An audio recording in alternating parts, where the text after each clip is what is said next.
오늘 성경 말씀은 마태복음 1장 18절에서 23절입니다. 예수님 탄생 이야기를 접할 때 대부분의 사람들은 천사가 목자들과 마리아를 찾아간 일은 잘 기억하고 있는 반면에 요셉에게 찾아간 일에 대해서는 잘 기억하지 않는 편입니다. 성탄절 선곡에서도 천사가 목자들이나 마리아에게 찾아간 부분은 자주 볼 수 있는 반면에 요셉을 찾아간 부분은 보기가 쉽지 않습니다.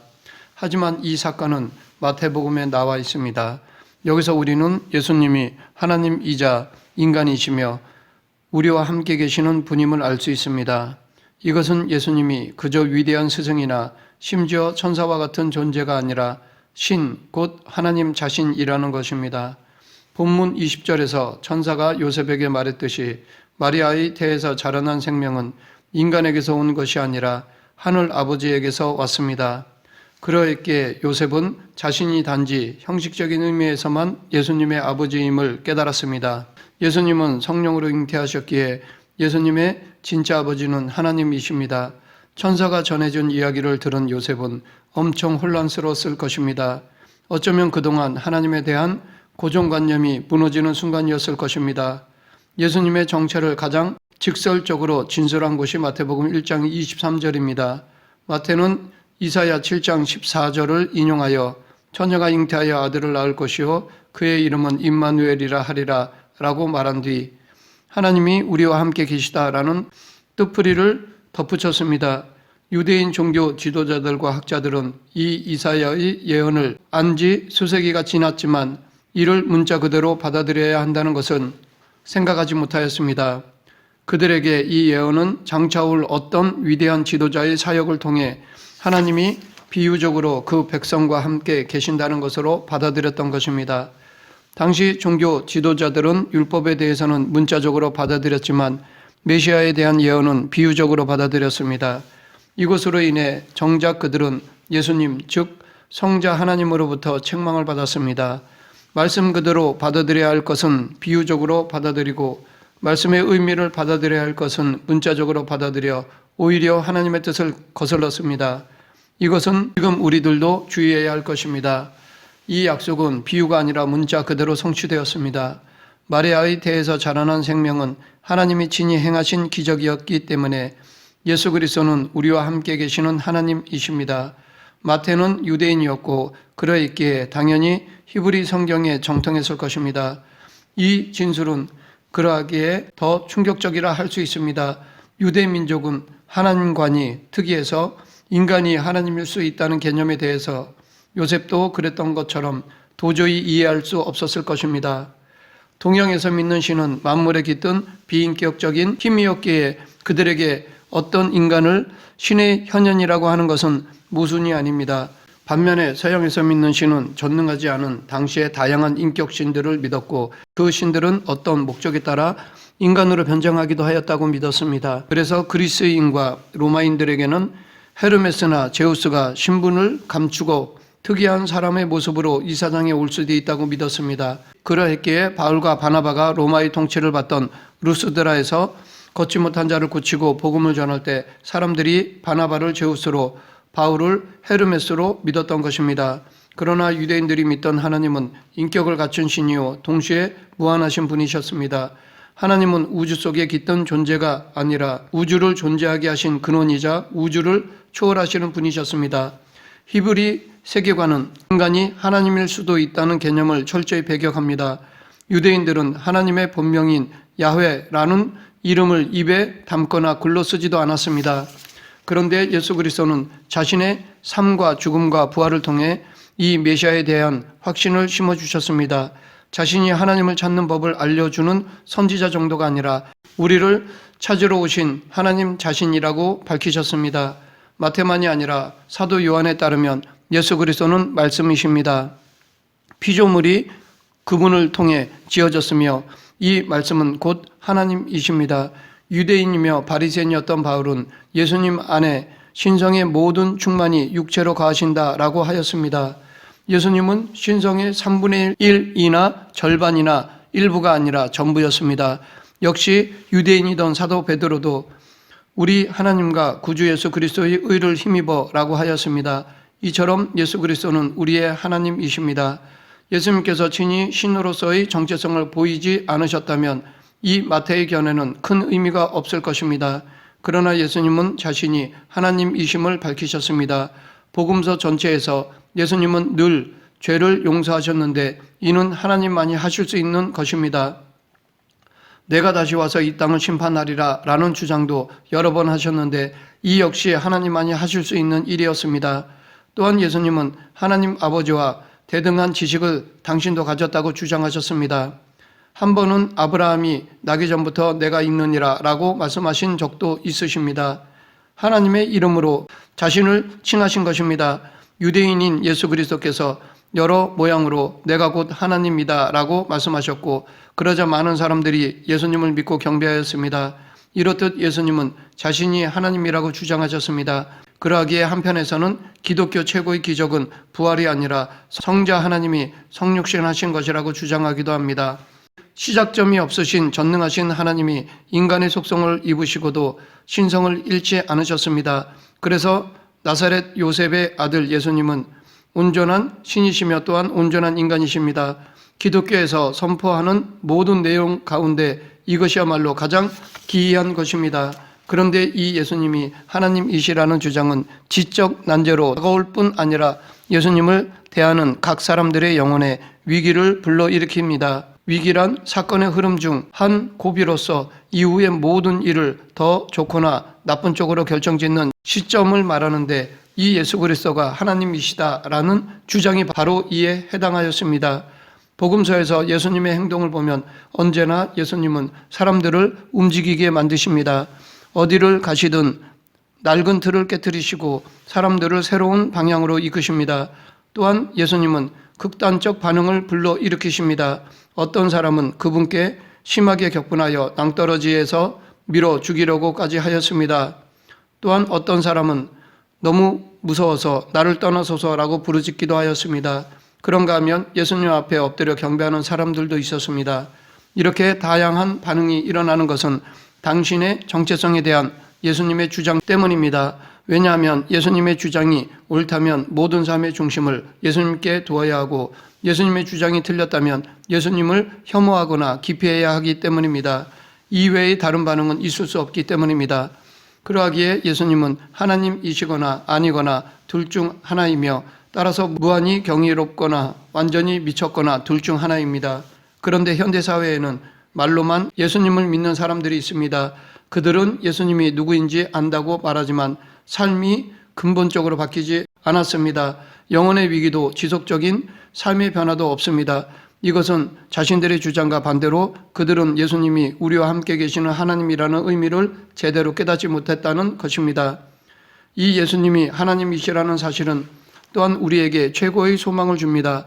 왜냐하면 이것은 이 세상이 전부가 아니라 죽음 후에도 삶이 있으며 언젠가 악과 고난이 끝난다는 뜻이기 때문입니다. 하나님이 단지 거룩하기만 하신 분이라면 굳이 예수 그리스도를 통해 우리에게 내려오지 않으셨을 것입니다. 우리 스스로 노력해서 거룩하고 의를 행함으로 구원을 얻으라고 하셨을 것입니다. 반대로 하나님이 뭐든 다 받아들이는 사랑의 신이라면 굳이 이 땅에 오실 필요가 없었을 것입니다. 그냥 우리 모두를 받아들이면 되는 것입니다. 그러나 하나님은 무한히 거룩하신 분이시기에 우리의 죄는 반드시 처리되어야 합니다. 또한 하나님은 사랑이 무한하시기에 우리가 하나님께 나아갈 수 없음을 아시고 하나님이 우리에게 내려오신 것입니다. 하나님이 친히 오셔서 우리가 할 수 없는 구원을 이루어 주셨습니다. 이렇게 예수님은 성부 하나님과 동등하신 성자 하나님이십니다. 그런데 예수님은 우리 중 하나이시기도 하십니다. 즉 인간이십니다. 이 성육신 교리는 예수님께서 온전히 참 하나님이심과 동시에 온전히 참 인간이시라는 것입니다. 임마누엘은 이상이 현실이 되었고 보이지 않는 것이 보이게 되었다는 것입니다. 이 성육신은 우주를 가르고 역사를 뒤바꾸고 삶을 변화시키고 기존의 틀을 깨뜨리는 역사적 사건입니다. 그러나 이토록 높고 멀기만 한 진리 앞에서 우리가 던져야 할 질문이 있습니다.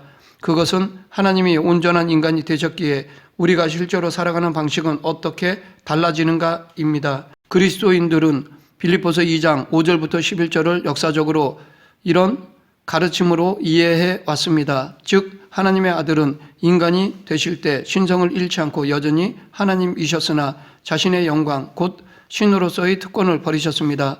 그분은 연약하고 평범해지셨습니다. 모든 권력과 영광과 영화로우심을 내려놓으셨습니다. 이사야 선지자의 예언대로 고운 모양도 없고 풍채도 없는, 즉 우리가 보기에 흠모할 만한 아름다운 것이 없으셨습니다. 다윗과 모세는 하나님의 아름다움과 영광을 말했지만 이사야 선지자가 예언한 성육신하신 메시아는 인간의 매력이나 아름다움이 전혀 없었습니다. 이것은 우리는 외적인 조건을 마냥 동경해서는 안 된다는 것을 의미합니다. 하나님이 인간이 되어 자신의 영광을 비우셨다는 것은 우리도 권력 있고 호화로운 사람들, 인맥이 넓어 앞길을 터줄 수 있는 사람들하고만 어울리려 해서는 안 된다는 것을 의미합니다. 오히려 권력과 아름다움과 돈이 없는 사람들에게 기꺼이 다가가야 합니다. 이것이 예수님이 성육신으로 우리에게 보여주신 것입니다. 히브리서에 보면 예수님은 범사의 형제들과 같이 되셨다라고 하였는데 이것은 우리처럼 온전히 인간이 되셨다는 것입니다. 또 그분 자신이 시련과 시험을 통해 고난을 당하셨으므로 시련과 시험을 당하는 사람들을 능히 도우실 수 있다라는 뜻입니다. 자신이 행복하고 일이 순탄할 때는 남들도 다 그러려니 생각합니다. 그러나 나쁜 일이 벌어지고 심한 고난이 닥치면 말할 수 없이 고독하고 외로워집니다. 그러다가 똑같은 일을 겪은 사람의 위로를 받으면 마음 중심으로 위로가 됩니다. 예수님의 성육신은 하나님이 고난당하셨고 고난을 이겨내셨다는 것을 의미하기에 히브리서 2장 17, 18절 말씀대로 예수님의 위로에는 무한한 능력이 담겨 있습니다. 어떤 사람들은 나는 하나님께 간절히 기도했는데 그분이 내 기도를 외면하셨다라고 말하기도 합니다. 예수님도 겟세마네 동산에서 내 아버지여 만일 할만하시거든 이 잔을 내게서 지나가게 하옵소서라고 부르짖으셨지만 거절당하셨습니다. 그러하기에 예수님은 기도가 응답되지 않는 고통을 너무나 잘 아십니다. 어떤 사람은 나는 하나님께 버림받은 것 같다라고 말하기도 합니다. 예수님께서 십자가 위에서 나의 하나님 어찌하여 나를 버리셨나이까 라고 하셨습니다. 성자 하나님은 십자가 위에서 철저히 성부 하나님께 외면당하셨습니다. 즉 철저히 버림받으셨습니다. 이렇게 완전히 버림받으셨기에 예수님은 하나님께 버림받은 것 같은 우리의 고통을 너무나 잘 아십니다. 아니 우리는 버림받은 것처럼 생각이 드는 것이지만 예수님은 실제로 철저히 버림을 받으신 것입니다. 그러하기에 정작 이 아픔은 우리가 도저히 체험할 수 없는 것입니다. 오직 예수님만이 겪으신 아픔입니다. 이렇게 예수님은 우리가 겪는 아픔을 모두 겪으신 분이시기에, 아니 그 이상의 아픔을 겪으신 분이시기에 우리의 참 위로자 되십니다. 이렇게 임마누엘이라는 이름 안에는 예수님이 하나님이시고 인간이시며 우리와 함께 하시는 분이시라는 세 가지 의미가 담겨 있습니다.